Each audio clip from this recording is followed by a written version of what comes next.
যে এটা আমার ভাগ্নি। নাম বলো তোমার কি? তনুজা। তনুষ্কা বর্মন। তোমার বাড়ি কোথায়? বাড়ি দালেমপুর। তুমি কোন ক্লাসে পড়ো?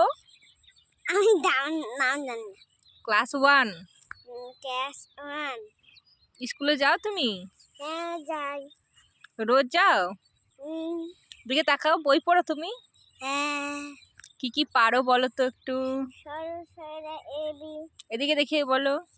এবি সরু সয়রা। আর আর আর ওই যে হিন্দি কোথাও করতে পারে। তুমি হিন্দি কি করে পারো? কে হিন্দি শিখায়? আমি একাই শিখি।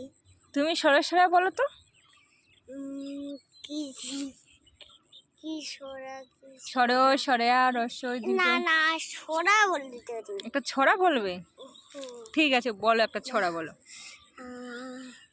চাঁদ উঠেছে, ফুল ফুটেছে, কদম তলায় কে, হাতি নাচছে, ঘোড়া নাচছে, সোনামণির বিয়ে। আর একটা বলো তো। আর ব্যাঙের বাসা। ব্যাঙের বাসা কলা ব্যাঙের ছা, খায় দায় গান গায়, তাইরে নাইরে না। বাহ, খুব সুন্দর।